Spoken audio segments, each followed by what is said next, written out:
Pada suatu malam, Sun Wukong datang ke Istana Langit, yaitu tempat dari para dewa, untuk menemui putri dari Kaisar Langit yang bernama Su Yi. Pertemuan pertama mereka berlangsung di bumi, dan mereka pun juga saling menyukai.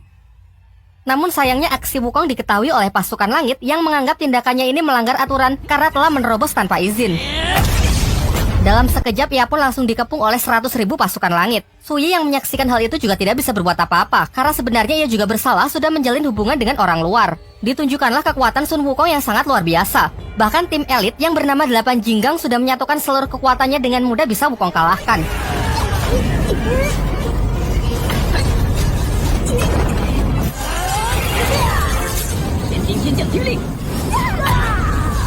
Tidak berhenti sampai di sana, seluruh pasukan pun merapat, menciptakan sebuah sangkar dengan pertahanan terkuatnya untuk membatasi gerakan Sun Wukong. Tetapi kekuatan dari Wukong masih saja menggila. Ia pun melepas ratusan duplikatnya dan menghancurkan pertahanan itu baik dari luar maupun dari dalam. Sampai pada akhirnya, Panglima tertinggi Kerajaan Langit, yaitu Dewa Erlang menghantamkan tombak api untuk menyapu bersih Bunsin milik Sun Wukong. Pertarungan yang maha dahsyat antara dewa terkuat melawan sang kera sakti pun tak terhindarkan yang menggetarkan langit dan bumi.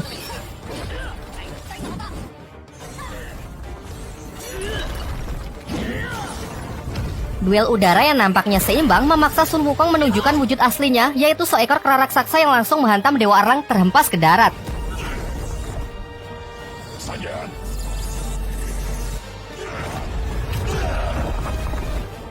Tak ingin kalah, sang dewa pun juga mengeluarkan kekuatan maksimalnya dengan menggunakan tombak api yang mampu memborbardir tempat itu. Serangan itu nyaris mengenai Su Yi yang tak jauh dari pertarungan mereka. Beruntung Sun Wukong masih sempat berbalik untuk membawanya ke tempat yang lebih aman dan meminta Su Yi menunggunya sampai semuanya berakhir. Di ronde kedua mereka pun saling mengadu kekuatannya dan terlihat jelas bahwa Wukonglah yang lebih unggul. Namun ini semua masih jauh dari kemenangannya. Secara mengejutkan, dari langit muncul cahaya keemasan yang menyerupai sebuah telapak tangan raksasa. Dan benar saja, Sang Buddha Agung dengan jurus tapak Budanya berusaha menghentikan pergerakan Sun Wukong. Dalam keadaan yang sudah benar-benar terdesak, ia masih sanggup melempar tongkat saktinya, mengubahnya menjadi potongan yang lebih kecil dan terjatuh membentuk pagar untuk melindungi Su Yi yang dikhawatirkan masuk dalam area serangan. Sun Wukong pun terlihat kewalahan menghadapi serangan yang sangat dahsyat itu, sehingga membuatnya kembali ke wujud manusianya dan harus menelan kekalahan. Akibat dinyatakan bersalah karena menjalin hubungan dengan bangsa dewa, menerobos istana langit, dan membuat kekacauan, Sun Wukong pun disegel di sebuah gunung yang bernama Gunung Lima Jari. Sampai pada suatu hari ada salah satu dewa yang mengunjunginya yang bernama Dewa Rulai. Dewa Rulai pun memulai percakapan dengan mengatakan kalau ia adalah guru dari Su Yi, sekaligus dewa yang melepaskan jurus tapak Buddha sebelumnya. Tujuannya datang ke sini hanya untuk mengajak Wukong bermain catur sambil menceritakan asal-usulnya bisa sampai di istana langit. Namun, Sun Wukong yang emosi menolak tawaran baiknya dan justru melancarkan serangannya untuk membunuh Dewa Rulai.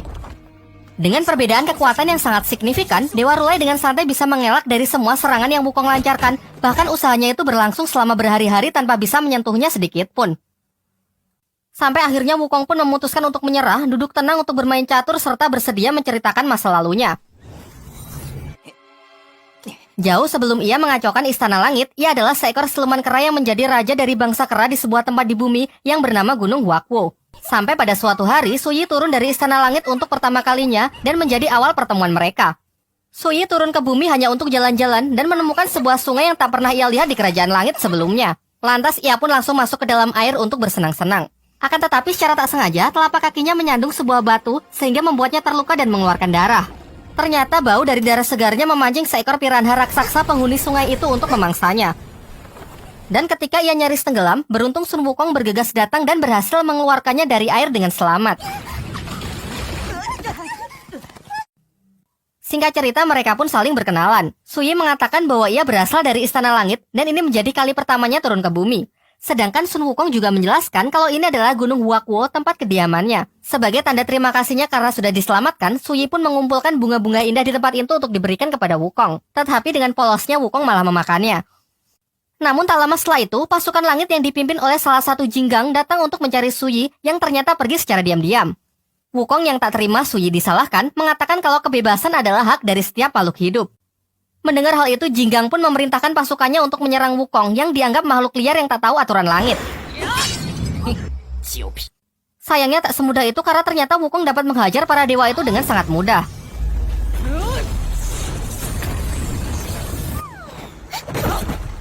Suyi pun lantas segera merelai mereka dan bersedia ikut kembali ke Istana Langit untuk menyudahi perkelahian mereka.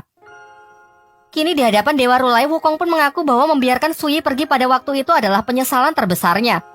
Lanjut ke ceritanya, sejak pertemuan pertama mereka, Suyi sering sembunyi-sembunyi turun ke bumi hanya untuk menemui dan bermain bersama Sun Wukong.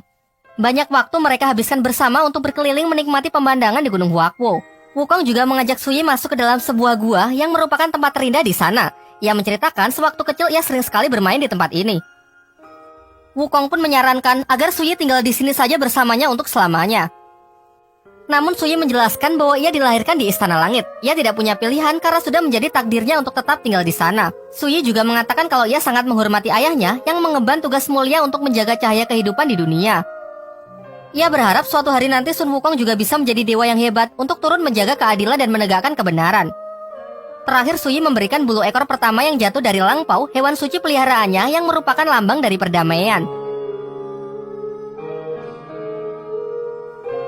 Beberapa bulan berlalu semenjak pertemuan terakhir mereka. Suyi sudah tidak pernah turun lagi untuk menemui Sun Wukong. Hal ini membuatnya cemas sehingga memutuskan untuk pergi mencarinya ke Istana Langit. Kebetulan hari ini juga bertepatan dengan acara perayaan buah persik yang sudah bisa dipanen setelah ribuan tahun. Wukong yang baru sampai dengan nakal mencuri dan memakannya. Ia pun juga berhasil menemui Suyi yang menjelaskan bahwa aturan langit semakin ketat sehingga ia tak bisa lagi turun ke bumi untuk menemui Wukong. Sayangnya kelancangannya menerobos kerajaan langit diketahui oleh anggota Jinggang, dan terjadilah pertempuran dahsyat yang sudah kita lihat di awal film sebelumnya. Di masa hukumannya, Wukong terus merenungi semua yang telah ia lakukan. Lalu Dewa Rulai mengatakan bahwa Wukong harus bisa mengontrol emosinya, berpikir dengan tenang dan melihat sesuatu hal dari segala sudut pandang. Dalam permainan catur mereka memperlihatkan Wukong yang sudah merasa mati langkah. Dewa Rulai lalu meninggalkannya dan berjanji akan membebaskan Wukong jika ia berhasil menyelesaikan langkahnya. Tak terasa ratusan tahun pun telah berlalu. Wukong pun mulai berpikir dengan tenang dan melakukan berbagai simulasi dengan ratusan dirinya untuk bisa menyelesaikan langkahnya. Sampai akhirnya saat Dewa Rulai kembali, ia berhasil menemukan sebuah langkah untuk memenangkan pertarungan catur tersebut. Setelah itu, Sun Wukong mendapatkan tugas dari langit yang memerintahkannya untuk melakukan perjalanan suci bersama Biksu Tong Samcong untuk mengambil kitab suci di wilayah barat. Dewa Rulai pun berjanji bahwa Wukong akan diizinkan menemui Suyi jika ia berhasil menyelesaikan tugas tersebut. Singkat cerita, akhirnya perjalanan pun dimulai. Mereka tak hanya berdua, ada juga Cupat Kai, Sa Wuqing, dan seekor kuda putih untuk mengawal perjalanan tersebut. Mereka bersama-sama saling bahu-membahu untuk melewati seluruh rintangan dan kesulitan dalam setiap langkah. Dari hanya sekedar membantu orang-orang yang mereka temui di sepanjang perjalanan sampai menghadapi siluman-siluman buas yang mengancam nyawa mereka. Usaha dan kerja keras mereka pun tak sia-sia karena kini mereka telah sampai di tempat tujuan. Terlihat sebuah badai api raksasa yang melindungi kitab suci yang hendak mereka ambil. Pada awalnya Biksu Tong berniat mengambilnya sendiri dan memerintahkan para muridnya untuk menunggu saja di luar. Tetapi karena merasa khawatir, Wukong pun mengikutinya. Di dalam badai tersebut, Wukong malah memasuki sebuah ilusi yang memperlihatkan ketakutannya akan kehilangan Suyi. Singkat cerita, ia pun berhasil terlepas dari ilusi tersebut, juga berhasil keluar dari badai api bersama Biksu Tong dan kitab suci yang disebut api penyucian. Di waktu yang bersamaan, di Istana Langit, Suyi mendengar kabar bahwa Wukong sudah berhasil menyelesaikan tugasnya. Dengan gembira, ia pun berlari mencari sang ayah untuk memastikan kebenaran hal tersebut. Namun ia memasuki ruangan Kaisar Langit tanpa mengetuk pintu dan mengetahui kalau ayahnya tersebut sedang merencanakan sesuatu yang jahat. Lantas Kaisar Langit pun segera meringkus Suyi dan melemparkannya ke alam bawah yang merupakan alam kematian agar tak mengganggu rencananya. Tak lama setelah itu, Dewa Rulai mencari Kaisar Langit untuk menanyakan keberadaan Suyi. Mengingat ia harus menepati janjinya kepada Wukong untuk mempertemukan mereka setelah Wukong berhasil menyelesaikan tugasnya. Namun dengan santainya Kaisar Langit mengatakan kalau Suyi sudah meninggal karena sakit keras. Menyadari kejanggalan-kejanggalan yang terjadi, Rulai merasa bahwa Kaisar Langit sedang menyembunyikan sesuatu. Dengan kekuatannya ia pun berhasil memasuki dunia bawah untuk mencari kebenarannya. Tetapi ia juga memiliki batasan waktu yang membuatnya tak bisa lama-lama di tempat tersebut karena alam bawah terus menelan setiap energi kehidupannya. Sebagai tanda terlihat 3 api ungu di punggungnya untuk menunjukkan sisa waktu yang masih ia miliki. Melihat dewa yang tak seharusnya berada di wilayahnya, Raja Alam Bawah pun menghampiri dan menanyakan tujuannya datang ke sini. Sayangnya ia sama sekali tak bisa diajak kerjasama. Pencarian pun menjadi semakin sulit karena ingatan Suyi telah dihapus dan wujudnya diubah menyerupai Dewi Kematian di tempat tersebut. Sementara itu, rombongan Wukong dalam perjalanan ke Istana Langit untuk menyelesaikan tugasnya menyerahkan api penyucian kepada Kaisar Langit. Namun di sepanjang perjalanan, mimpi-mimpi aneh terus menghantui Wukong. Di dalam mimpinya, api penyucian terus memanggil-manggilnya dan mengatakan jika api penyucian diserahkan ke Kaisar Langit, maka akan terjadi bencana. Namun Biksu Tong malah menyuruh Wukong untuk diam karena menurutnya mimpi itu dibuat oleh iblis untuk mengacaukan mereka. Sesampainya di alun-alun, mereka sudah disambut oleh Kaisar Langit dan beberapa petinggi kerajaan lainnya. Tetapi anehnya Dewa Rulai dan Suyi tidak ada di sana, yang membuat hati Sun Wukong semakin tidak tenang. Sampai pada puncaknya, ketika Biksu Tong hendak menyerahkan api penyucian, Wukong pun memutuskan untuk merebutnya. Sesuai dengan janji yang telah dikatakan sebelumnya, ia hanya akan menyelesaikan tugasnya jika dipertemukan dengan Suyi.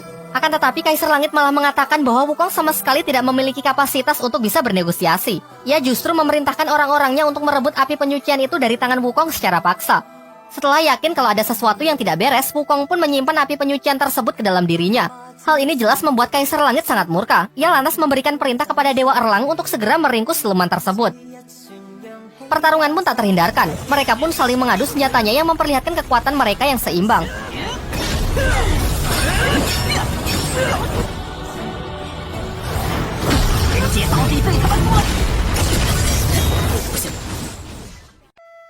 Lalu, Dewa Sangsin yang mengetahui kelemahan Wukong menyuruh Biksu Tong untuk membacakan mantra agar kekuatan Wukong melemah. Namun Biksu Tong nampak ragu untuk menurutinya, ditambah lagi sembari bertarung, Wukong berusaha menjelaskan bahwa ini adalah jebakan. Ia pun semakin dilema setelah melihat para dewa itu juga menyerang Patke dan Wuching. Sampai pada akhirnya ia pun memutuskan untuk membaca mantra yang memang sering ia gunakan untuk mengontrol Sun Wukong. Alhasil, Wukong yang bertarung sambil menahan rasa sakit di kepalanya, lengah dan dimanfaatkan dengan baik oleh Dewa Erlang untuk menghunuskan tombak apinya tepat ke dadanya.